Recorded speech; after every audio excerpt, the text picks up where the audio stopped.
Thanks, everyone.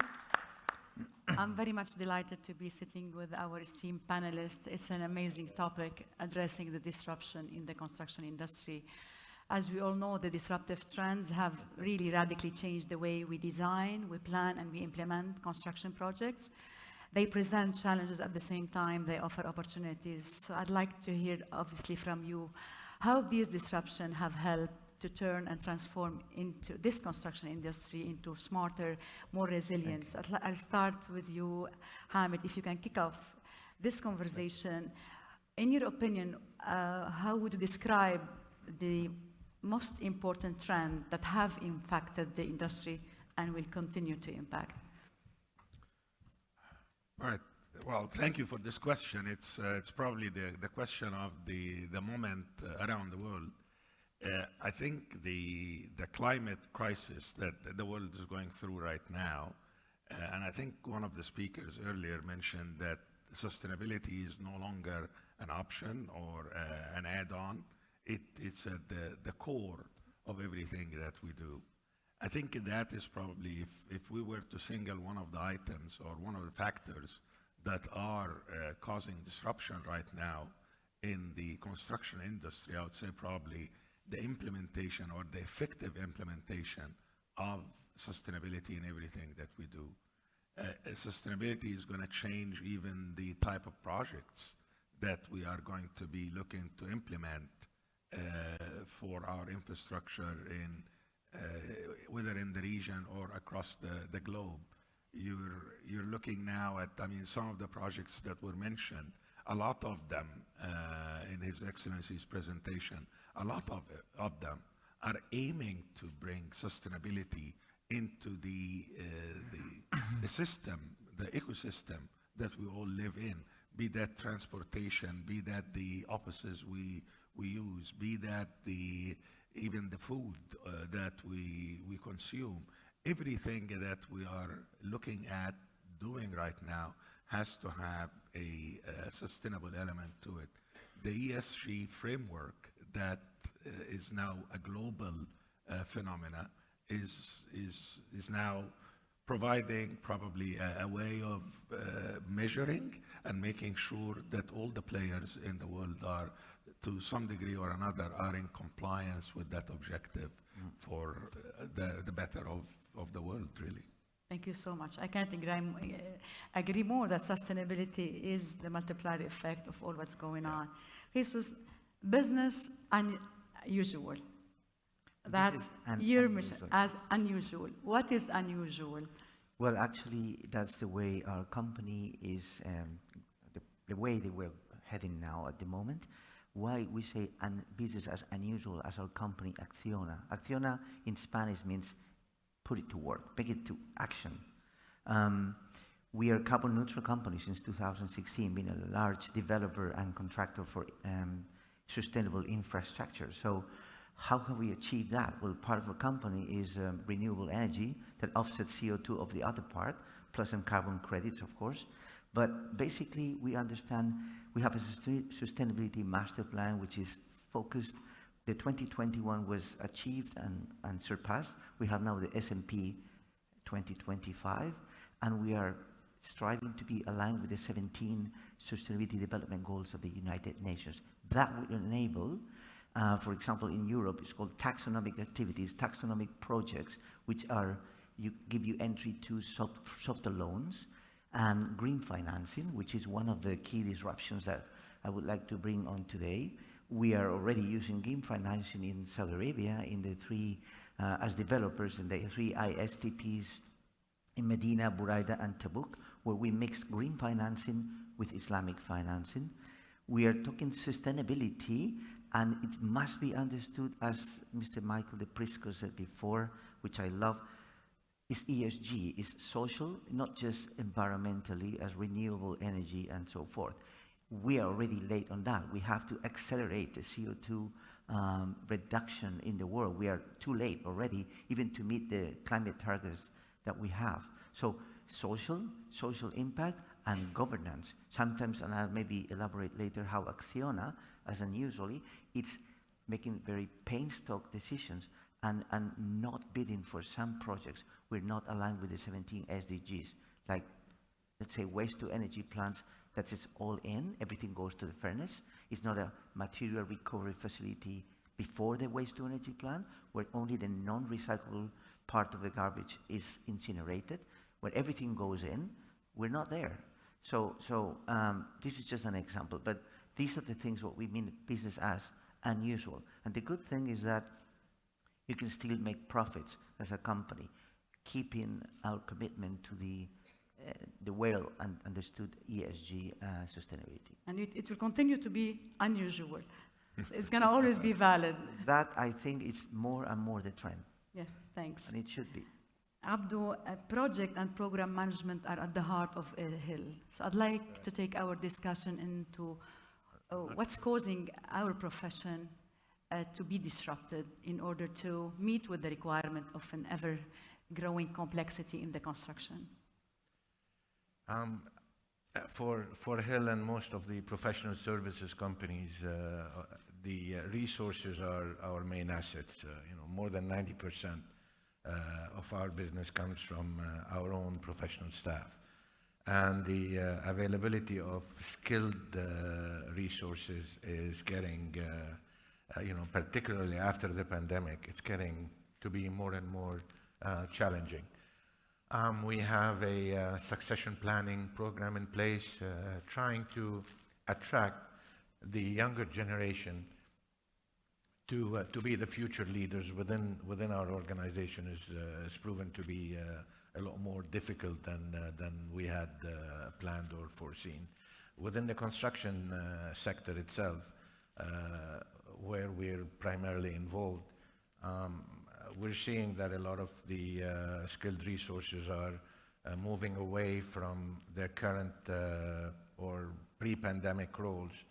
And after the disruption that was caused by the pandemic and remote working, and some of them were actually laid off or suspended or furloughed, this had led them to look at alternative means to be engaged or to earn their living. And they've moved away to other industries that pays more, that has a better lifestyle, and where their well-being and working hours would be a lot less. Still, the construction industry at large has not adapted fully to remote working. You still need to have most of the resources engaged physically on the construction side. And that's one of the major challenges that we're having to deal with. Makes sense. Present. Thank you so much, Abdul. Samer, we would like to dig more with you into other specific aspects of this disruption, basically, given your experience in the Kingdom of Saudi Arabia. So what were really the trends? Thank you, Grace. We can see that we are moving more into an industrial model for the construction and more modular construction, and this is really driven by the high demand, by the shortage of labor and skilled labor, and the nature of the projects that's coming on board, from like mass housing to hotels.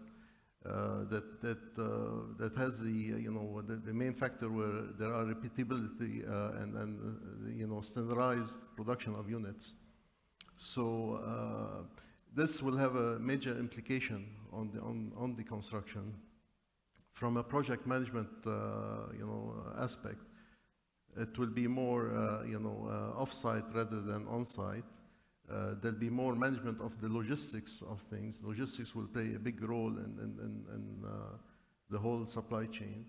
You'll move to more like a factory, environment where it's more controlled, and you're producing the units and installing them on site. Another aspect of it is the financing. You're talking about a very compressed schedule in a modular, building. It's usually within a year versus being spread across the project timeline, and most of the costs will be incurred upfront. So we're talking different dynamics that will be affecting, I think, in the future, especially with the mega projects that we are seeing. It's interesting because the trends in technology have been to shorten the life cycle. So now we're seeing that's also impacting the construction. It has to be developed within shorter life cycle. Definitely. Similar to the technology, because it's as evolving as the technology. Definitely. So thanks. Bashar, when we see you, we just immediately remember Expo 2020. How disruptive was this super mega project and having Accenture, the premier digital partner? So tell us more about the disruption caused by it. How could it be that disruptive and sustainable at the same time? Thank you, Grace. So sustainable is the next digital. I think everything we do now is going to be sustainable in the same way we approach digitization. I think everybody saw the mega project of Expo hosting almost 24 million visitors, where the digital platform really put the human at the center of the whole experience. Sustainability was a key component of every part of the design, but also going back to the disruption that was caused by the pandemic. I was having a conversation before this on how we had to change the way we were working together, how we had to digitize a lot of the communication and collaboration with more than 190 different partners who were establishing the community around Expo. I think we're very lucky that only last week we jointly, PMI and Accenture, published a paper on the importance of having a chief transformation officer. And I think this takes me back to His Excellency's point, where it's very important to have a single owner for the transformation from strategy to execution. And that's a key component and a key highlight of that report, which kind of tells us that the focus of the transformation system and officer is going to be on the user experience, and we will have much more of that in the digital world. We'll talk more about digital twins, we'll talk more about the metaverse, collaboration, and things like that. The second important element, of course, here is sustainability, which is going to be embedded in every single aspect of this.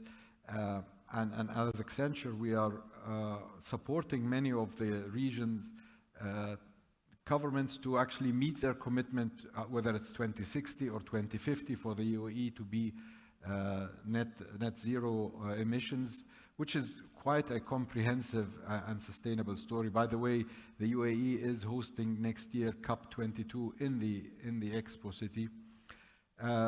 We're doing it ourselves as well. So Accenture is going to be by 2025 net zero emissions. But most importantly, going back to the discussion we had on data and analytics, we're working on non-financial data with banks to help them make the right decisions on lending and supporting sustainable projects around the world. The final comment here is the change that we have in the workforce. We've heard it in many times that we are now a more global community. Shortages in workforce have been a challenge, and I think more and more we will work in a different way. The workforce of the future is going to be completely different, and in construction it's not going to be an exception. Over the pandemic, Accenture hired 150,000 people all over the world. We could not fly them anywhere. We had to use technology to create a virtual environment where we onboarded these people, trained them, enabled them, and this is now becoming a core component of our collaboration. In construction, as in any other industry, the metaverse, the digital twins, and the virtual environments are going to be more and more part of our daily work practices. Excellent, thank you. So I'd like also to emphasize more on the efficiency. You touched on the talent. Hamid, based on our research, given some of the insights we had, the construction is still not performing well. We dig into some of the research we had with 40,000 PMPs in the construction industries. We've noticed that we're still facing 72% of project delays. We still have cost overrun for a ratio of 73%, and again, 73% of the project are facing scope creep. And some of our research as well, called the Pulse of the Profession, back in 2020, have noticed that for every billion investments in construction, there are 127 million waste due to poor performance. So I'd like to touch on a very important aspects of this inefficiency. How do you think stakeholders must integrate perhaps new business models integrated with technology and re-engineering of some of the aspects so we can increase the efficiency and establish better economy of scale? This is a very strong, very complicated topic. I mean, if you look at the most recent history, there are many factors that contributed to delays and so on. But there are common themes that I would say, over the past decade or whatever, have been probably a consistent factor in some of the inefficiencies that have been encountered. Probably I will start with the way the projects are organized and where the decisions are being made. The lack of clarity, and when decisions are not being made in a timely manner, that oftentimes lead to changes, increasing cost, delays in the delivery of the project. So I think we need to go back and make sure we are organizing our projects in an efficient and effective way, starting from the client and who makes the decisions all the way down to the supply chain. There are schedule issues. Sometimes some of the projects that go out to market probably are not ready to go out to market and should have been maybe given a bit more time for planning, design, some of the refinements that would be required in order not to be doing that while the project is being built. I think that's probably another factor. But I think now we've got some tools that enables us to be able to do it more efficiently and more probably quickly in line with the timeline, ambitions that we see in some of our mega projects. So we now talk about digital libraries. We talk about modular design. We talk about the implementation of systems and models that would take the project all the way from the concept stage through construction onto the operations. So we've got tools to put to place, but I think that initial planning of the project to make sure we are taking advantage of all the tools available to us to deliver the projects efficiently. So this has reinforced the important role of the project manager, not only... Absolutely. Absolutely. It's a call out for us to focus more on skilling and upskilling the non-technical capabilities of it. In fact, some of the issues that are being faced today is certain key disciplines there is a huge shortage in them, and they are key to the proper execution of projects. I think PMI have something to contribute in that field. I think I don't know if you did already a survey and established where those shortages are. And actually, PMI has introduced a new series of construction certification. In the afternoon, I have my colleague Ben, the head of construction, with our vice president of product, who will be elaborating all of the offerings that will help close the skills gap when it comes to being a project manager and engineer. Absolutely. And being capable to manage interface management, risk management, program management, and at the same time managing the technical aspect of a project. So I'll invite you all to attend the afternoon session on talent. Resource excellence is key, given the complexity of your project involvement. If you can share with us some of the techniques or tools and approach on addressing the inefficiencies within your project life cycle. Sure. Acciona, as a world leader in sustainable infrastructure, we're developers, EPC contractors, and operation and maintenance contractors. So obviously digital transformation is one of the ways to tackle this complexity on the new projects and the timeline constraints. because when His Excellency was talking about the Vision 2030, it's just 8 years from now. So, and he's a PMP, so he knows how challenging is that. Is it achievable? Yes, it is, but it needs the government, the companies which are contractors, developers, the advisors, which have a lot top ones here in this panel. Everybody has to work on the society together. Now, digital transformation. I'll give you one example. We, during the pandemic, Acciona finished in Alhobar 1, a large seawater desalination plant, and there was no way to fly in or fly out, engineers for testing and commissioning and so forth because of the pandemic, obviously everywhere in the world. So, thanks that we have this digital twin of the plant, that typically you will use around 100 staff to make this plant in final operation, testing and commissioning. Thanks to the digital twin, whoever was caught, let's say, in Saudi Arabia or still remain, was there, but we could bring anybody else.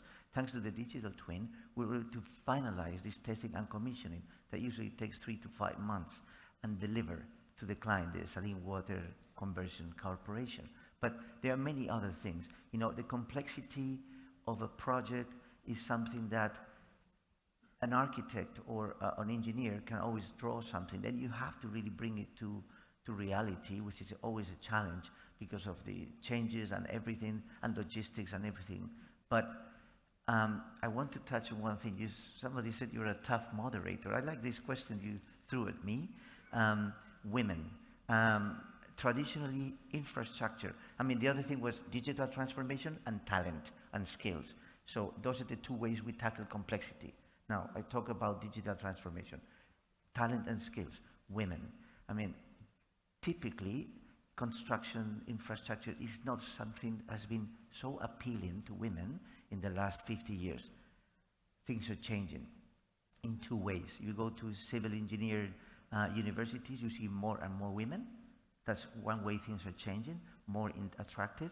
And second, and most important, I don't like to make comparisons because, the best writer ever in Spanish language, Miguel de Cervantes, he wrote El Quijote, he clearly says, never make comparisons, they are never welcome, okay? So I will not go into that, but I can tell you, the women we are hiring in Saudi Arabia, in this part of the world, are second to none, and really the dedication they have, the smartness and everything. So what are the questions that you may ask is, what about when you have lack of talent, lack of skills? We have 50% of the humanity waiting to bring value to all this, and that's some of the keys that we have to unlock this talent skills shortage that we're living at the moment. It's not just putting more money on the table, because some places like Neom is a challenging place. It's a remote area, but the ambition and the whole project is so appealing. Acciona is 100% supporting and bidding for projects in Neom, and therefore the women is a part of it that must be there, and they're already demonstrating more dedication and commitment. Amazing. I cannot but feel biased and very much delighted to hear that. It's a fact. Thanks for sharing that. So Abdo, again, I think your contribution is tremendous when it comes to closing some of the schedule overrun, especially in this region. We are really facing high delays when it comes to projects. If you can share some of the insights on how your team is helping with that challenge we're facing precisely. There are different strategies and approaches that we follow. Clearly, they all relate to the packaging strategy. How do we structure the project and package the various design, procurement, and construction activities within the project? Within a government client, this is a little bit difficult because the procurement approach is set by regulatory requirements. But with more private companies, I think they're quite flexible. There's always a trade-off between achieving economies of scale and helping out with the overall bottom line or the cost of the project. Every time we try to accelerate the various procurement and construction activities, there is a cost associated with that.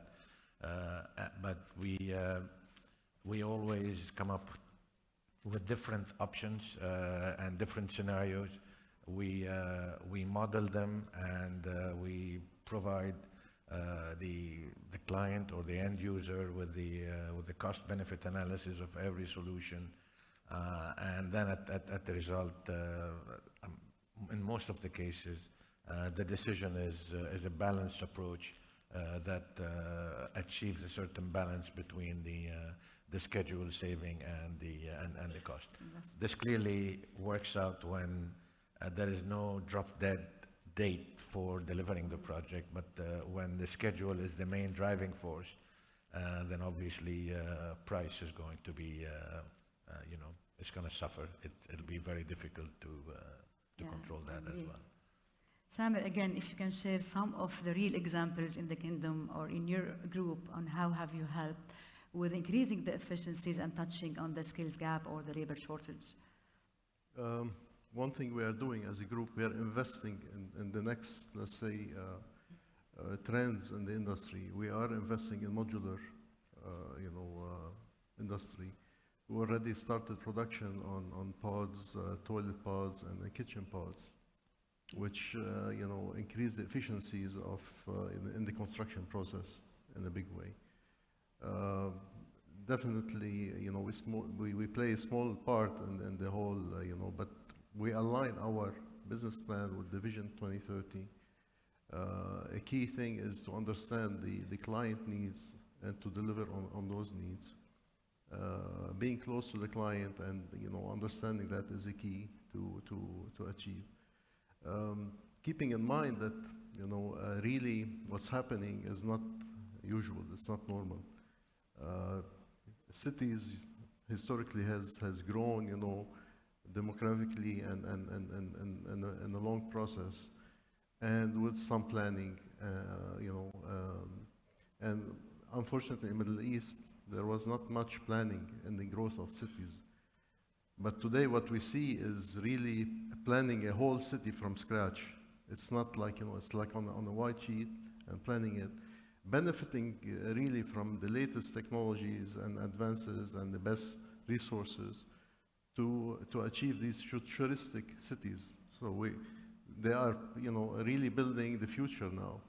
So I'm assuming there'll be a lot of, energy efficiency, a lot of, environmental efficiency, which they've taken into, consideration in a big way. Yeah, excellent. So you touched on technology with you, Bashar. I'd like to go back to the technology and how it is contributing to sustainability and to help us with more smartness. So what's next? I think with technology, sky is limit. What's next with the horizons, whether metaverse or the digital twins and so more? Well, thank you. I'll build on what my colleagues have mentioned, because I think the story on the workforce of the future is consistent across many industries. Organizations will probably not find the skills in the place they are looking for, and the lifetime of skills has also drastically shortened. We have to keep upskilling and cross-skilling our engineers, our architects, but there's a whole set of professions that are also involved in constructions that support these mega projects. And it's very important to look at this workforce of the future and enable it in a digital way. So a reality of having digital collaboration capabilities that will enable people, first of all, to work in a different way from what we do today, to collaborate 24 hours a day across the globe. We've had examples of situations where an architect sits in London, the engineer sits in Singapore, and the whole team sits in a different place. So that new world of working relies very much on technology and on collaboration. The next point, building on Samer's discussion, is the concept of cities and smart cities. And I think in the Middle East, we are doing a major transformation. Arguably, Expo City was probably during the time one of the most connected, smartest cities on the planet, but we're seeing many other cities coming out of this region that are very smart, and sustainability is at the core of the design of these smart cities. It's all about being more efficient, more effective, and making life more sustainable in these cities. Let's also remember that 40% today of gas emissions come from buildings. And if we redesign the way we use these buildings, the way we design these buildings, the way we architect our cities, there can be a huge impact on the way we look at the sustainable component of cities around the world, but specifically in this part of the region, because everybody knows the per capita gas emissions in this part of the world is probably one of the highest. So that makes it even more important to do it. Going back to the digital twins discussion of Jesus, I think we will do more and more of everything in digital twins. It's just so efficient, so effective. Cost-wise, it's a tenth or even less of the overall price, but it enables you to collaborate and create a world that is much more efficient and effective. And this is why when we talk about the metaverse, it's not really science fiction. It's a combination of virtual technologies that enable us to collaborate, a set of digital twins that enables us to really link the physical and the virtual as we have it today, and that will give us tremendous value moving forward. In the next decade, I think a lot of our focus is going to be how can we link the physical to the virtual in these digital twins, whether we're talking about ports, airports, roads, cities, any kind of construction or mega project will definitely have many digital twins that will help accelerate the planning and execution. Yeah, thank you so much. So I'd like to go back into this smartness. So there are lots of smartness brought in by the technology, which can help, obviously, from a project management perspective, with some more accuracy, predictability, and better control, whether to the cost or scope, and so on. So if you want to describe the smartness when it comes to people coupled with this technology, going back to the skilling and upskilling, what are the top 3 skills you see our engineers, professionals evolving with? We call them at PMI power skills, the non-technical, the ability to have empathy, decision-making, complex problem solving. If you want to have one investment, top 3 skills added to a smart that the technology is offering, what would they be? I think learning the basic project management skills is just that's the baseline that we have to establish. Thank you. Music to our ears. Thank you. Everybody's got to have those skills. Everybody has to know how to use them and use the technology and so on. And I might differ a little bit with my colleagues here on how virtual our world can be. I think there is something that is also lost in not having the face-to-face contact. I mean, the fact that we're having this conference today is a testament to that we could have had this as a virtual conference. But there is something to be said about us being in the same room, dealing with one another, that human contact, relationships, that cannot be achieved on Teams. I mean, to a degree. I agree. To a degree, you can get something from that on Teams. But we also need, I mean, the younger professionals, they don't only learn from direct instructions, they learn by watching. They learn by seeing somebody doing something. They learn from the way you walk from your office to another meeting room. There is a lot of unconscious learning that happens in an organization, in a workplace. I'm not one that prescribed to everybody can work from home and just dial in. No, I think that people need to show up, need to be in the office. We need to have the human relationships in order for us all to develop. It's not just about the technical skills. There is human skills. Projects cannot be achieved If you have a genius, the best technical person, but he is deficient in emotional intelligence, you will have a disaster. You will not deliver your project. So I think it's all of this come together. Sometimes we get carried away with the newest trend, the newest mode of operations and what has been imposed upon us by the pandemic. But I think we need to take a step back and just assess it holistically and make sure that we are covering all the skills that are required for our projects and for our people to develop and be productive, successful members of society and the communities we live in. Amazing. Fabulous point you have raised.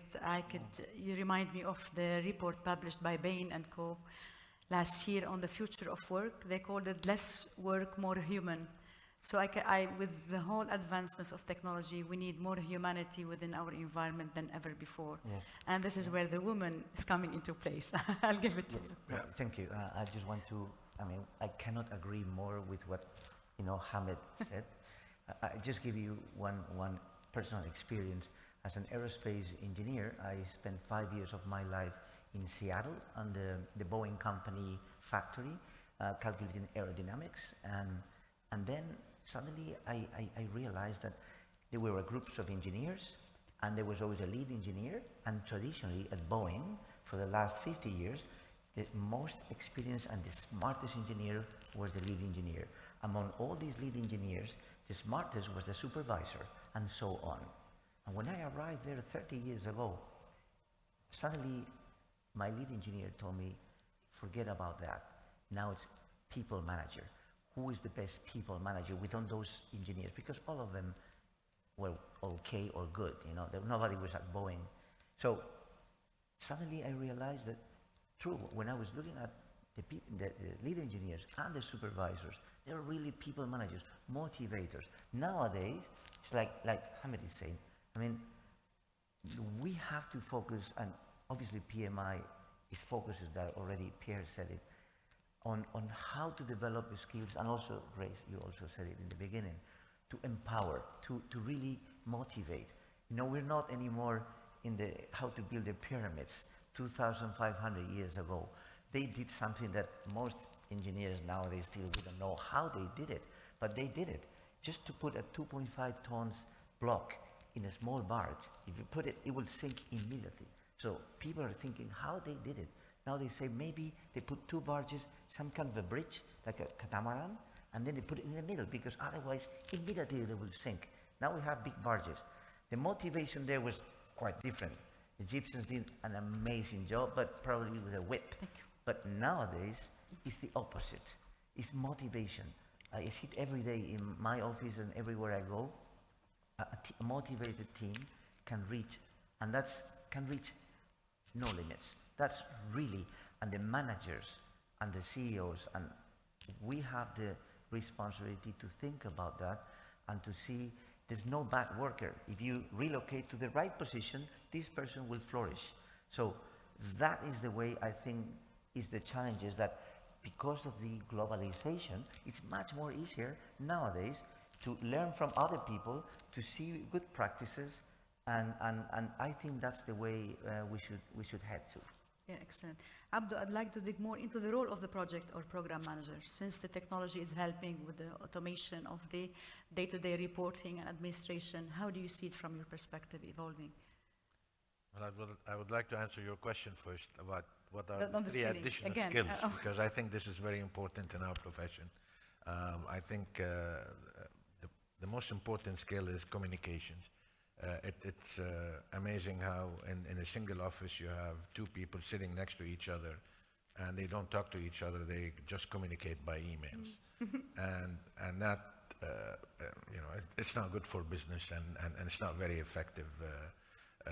And the email culture as well has removed the focus from addressing the particular issues that are the subjects of email. So it becomes easy now for copying 20 people on an email without really anyone knowing who has to take the action and by when. So communication is important.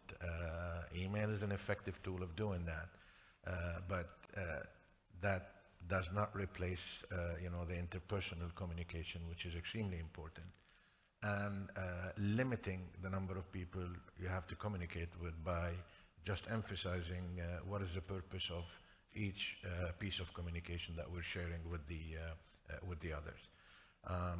We work in a multicultural environment, so there are a lot of people from different cultures, whereby English is not their first language, while we communicate in writing predominantly in the English language and Arabic in this region. So, it's how do you communicate with a lot of the staff and stakeholders and people working for contractors on site, or vendors and suppliers, that English is not their first language. Just in a restaurant, when you place your order, they repeat the order. There's a reason for that, because to avoid a possibility of miscommunication. We learn and we train our staff to always make sure that once a discussion's been made, to summarize it and make sure that the other party has understood, just in order to avoid the possibility of going and doing something that was not really intended. The second important skill is coordination. So when you communicate something to multiple parties, somebody has to follow up and make sure that the appropriate coordination is happening and taking place between the different parties. And that's where I think an essential role for the project management team or any project manager. And finally is, I think, negotiation skills. Everything we do, in every discussion that we have, in every meeting that we attend, we're managing a negotiation process. Even within organizations or different organizations. Within the client organization, the technical people want to have gold-plated finishes, and the finance people say we want to reduce the cost, and others, the delivery people, want to be done in a short period of time. So we have to always satisfy, keep everybody happy, but explaining to everyone and negotiating what would be a suitable compromise. The same thing applies when we're dealing with different stakeholders that have varying agendas or contractual requirements and obligations. And in my view, if that's what we train our people on, and that's what I believe we have been successful so far. Yeah, very, very impressive, and I'm delighted to say that the first module that have been identified by PMI with our steering committee were the effective communication within the landscape of construction. So this reinforces your point on the top skills. So Samir, again, any additional top skills of focus for your group? I'm not an engineer. I'm into finance. But I've implemented a few programs or ERP systems in my experience. I think project management, unfortunately, it should be actually embedded in the curriculum of a lot of engineers or business people, education. But looking at it from kind of like looking at a company, you have really to have clear decision rights. Knowing who is authorized to do what, and who can authorize. Really, you have to have a clear organization structure, key metrics that need to be followed and monitored, and plus you need to put a motivator for them to achieve that. And one key area that I think it needs to be kept in mind is to start with the end in mind. So what it takes to achieve that. In the 90s, I think Motorola achieved the one-day close in their system, and you're talking about a multi-billion-dollar company. And you're talking about in an era that the system were not developed enough at the time to achieve that. And they were able to achieve that by implementing, aggressive, let's say, project management skills to be able to do that. So that's my input on that. I cannot add to my makes colleagues sense. who are way more experienced in project management. This makes sense as well, what you have said. So with you, Bashar, I would like to go back to a higher level, that of the prioritization of our investments. Obviously, investments in technology, they pay off perhaps a small percentage of it, or especially the sustainability. You could only see results at the long term. So in terms of investments, how should they be prioritized in terms of optimization, reducing the waste of money and giving the economical shift, the trends that we're facing in this region, one of which was the drop of oil prices? How organizations are rethinking their investments? I think the key word in your question is shifts in the economy, in generations, and so on. I want to go back to Mr. Hamid's comment. I agree and I submit that nothing replaces face-to-face communication, and that's the ultimate human reward, and we've been built like this, and that's probably the best way to communicate. However, business has dictated that we had to learn as businesses to use different mediums. I know we had to learn how to use the phone. We had to learn how to use the fax machine. We had to learn how to use the internet for emails. We had in the pandemic to learn how to use Teams. And each one of these experiences has been progressive and gave us a little bit more towards the face-to-face experience that we have. Given efficiency, time constraints, we will definitely move into a world where this virtual engagement is going to be upon us, and we have a decision to make, whether to embrace it and be ahead of it, or to have a different approach to it. During the World Economic Forum at Davos in May, Accenture had a metaverse collaboration park for the global leaders that gathered at Davos. And the idea was to show them the immersive experience that they could see in the metaverse. And of course, the top discussion here was sustainability and the environment. People would actually go into this immersive experience and they would see the impact of the desert on trees and forests, and how that will over the years change the environment and the world we live in. They could see the trees, they could hear the wind, they could be in an immersive environment. No matter how many pictures or documentaries or lectures you give these people, unless they stand in the data, understand the context, understand the experience, they will not be able to grasp. So that immersive experience to these decision makers allow them to make the right decisions at the macro level that will impact the micro specifics of the world. I had the pleasure of meeting one of the ministers from the UAE who actually attended that immersive experience. And he came back with a very interesting comment to me. He said, to us, this was an immersive experience. We liked it, we learned, it was a great point of view.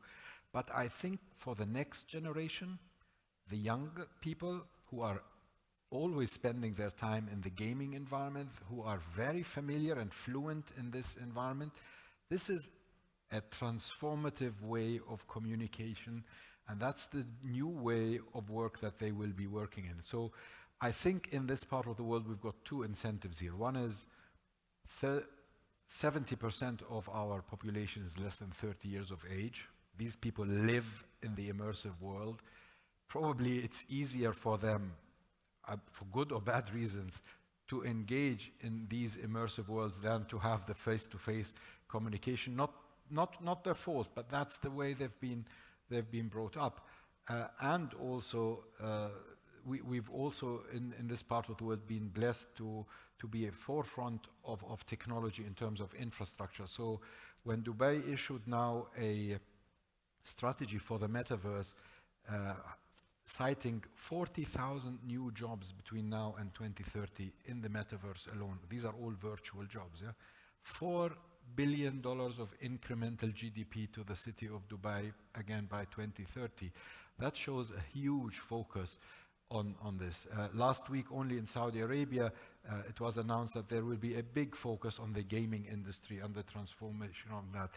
I think industries that do not embrace this digital twin and this digital world, from construction to aviation, will miss an opportunity. And I think that's going to be the next big battlefield, I'd say. Yeah, thank you. Very insightful. I'd like to open the floor, so if any of our audience would like to have a comment or ask my speakers, I would like to open the floor. In the meantime, Hamid, also, I would like to hear your perspective, given the economical shift, on where do you see our investments being properly prioritized and rewarding with a balance between short-term wins and long-term wins? Okay. I guess, in my mind, probably the most important factor to give investors confidence and comfort in making a decision to make a significant investment is to future-proof their investment, that it does not become obsolete in a few years. We are in a shifting environment. Let's take, for example, transportation. I mean, transportation as we know it today, the automobile and so on, that is going to be different. The infrastructure that will be required to support that new technology is not here today. There are some attempts to implement it, but it's not there yet. So I think we need to, whenever we are making an investment, we need to stop and ask, okay, with the shifts in the economy, is that product going to be in demand? Is this what the new economy is going to be looking for and able to take advantage of in order to facilitate and achieve the objectives they have set forth for themselves? So I think that is probably, if I'm investing my own money, this would be the questions I would ask. Yes. Do you agree? Absolutely. What he said, investors, they need, what they want is a legal framework. You need a legal framework stable and clear. For example, now in the GCC, almost all the countries have a GCC, PPP law. Okay, at least it's a skeleton of what it has to be.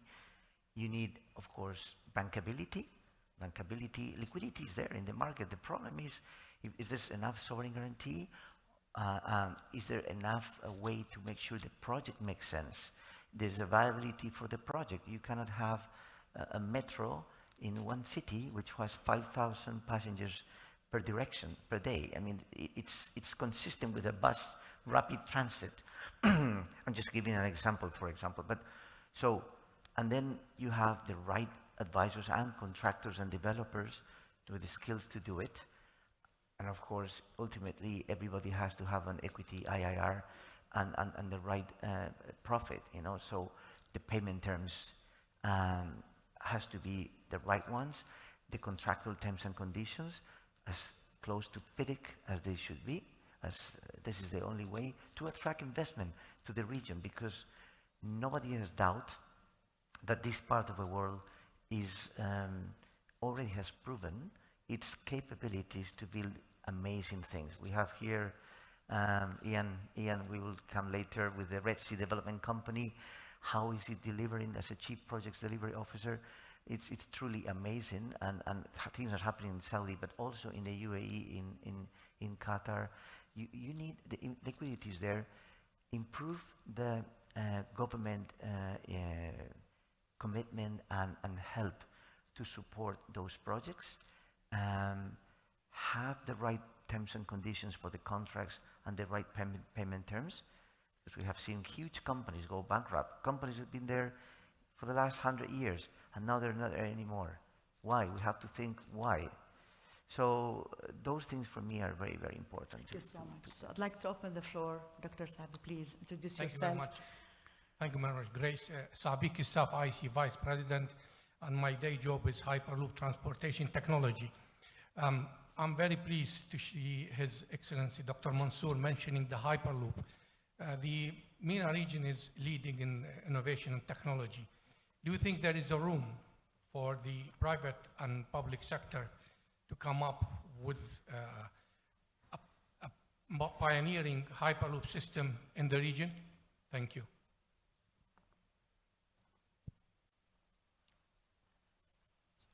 Sorry, could you please repeat? Is there any question, specific question? It's how you see a collaboration between the private sector and the public sector to implement a project like the Hyperloop in the region. Is there anyone who would like to? Okay. I think the opportunity is there. I mean, when you look at a project like NEOM, or you look at, I think that there were discussions between Dubai ports, for example, and Hyperloop. I mean, there are several entities within the region that would have interest, I think, in getting to the point of actually implementing a project. I think the question still remains that everybody's afraid to be the first one, to be the guinea pig. I mean, somebody wants to see it done somewhere and it's working in a commercial, at a commercial scale for them to make the investment. I think it's really incumbent on both sides to be willing to take a risk and maybe develop something at a reasonable scale that is palatable to both sides, to make an investment and make that a demonstration case for the rest of the world to follow. Thank you so much. We have a question from Engineer Ali Zaid. Okay. So. Hello. That's Jihad Boueri, Vice Sorry. President CETA for the Middle East and Africa. We deal mainly with IT for airports. It was very interesting what I heard from Mr. Bashar about the metaverse, the virtual environment, the digital twin, technologies we do promote in our organization. Managing projects with virtual team, people do not see each other, they communicate virtually, and even on metaverse, we can simulate maybe the whole construction or the whole systems and action it. It's something very interesting. At the same time, what Mr. Hamid mentioned about people to see each other, to interact, what Mr. Jesus said about the motivation. So the project manager has a role to interact with stakeholders, with customers, to motivate his team. All this work to be done in a virtual environment is something I think we lack a lot of knowledge about it. Do you agree that there is a gap to be filled? We speak today about e-leader. Do we need an EPM and new skills for the project manager to manage all this knowledge in a virtual environment? Okay. I don't think it's either or. I mean, if allow me, Bashar.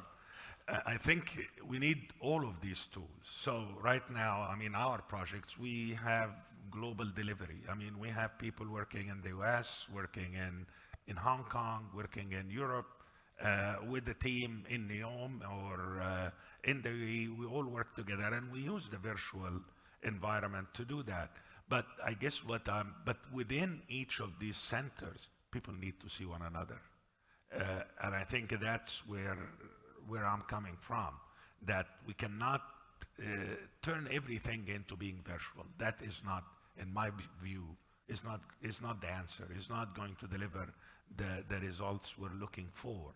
But if we're talking about the use of technology for collaboration and for expanding the workday to be the 24 hours, et cetera, yes, that is definitely something we should be taking advantage of and should be using and extending the span of collaboration to get to that outer boundary that we probably didn't have a few years before, or was being done, but at smaller scale.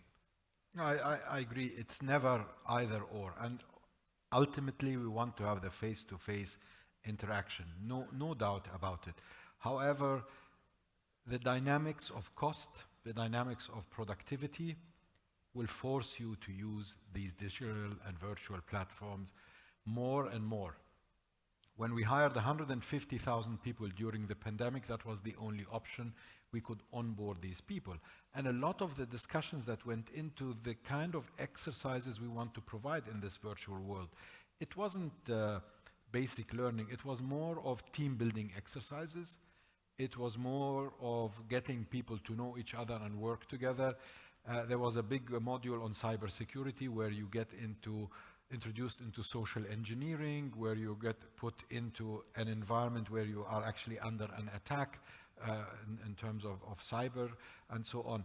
So we are trying to, as much as possible, simulate and emulate the real world and get these people to work together. It's never the ideal situation, and there's a lot of investment going into that. And going back to your question, would a successful project manager need to master these skills? I would argue definitely yes. That's a skill of the future, same as 20 years ago we were asking them to manage email and spreadsheets and Excel. Yeah? You need to be comfortable in this new virtual environment. Some new engagements are coming up. Some people are more comfortable to meet a psychiatrist in the virtual world than to meet them in a clinic or something like that. Depends on the age, depends on the background, depends on the environment, but definitely that trend is there, and embracing it and being ahead brings a lot of value.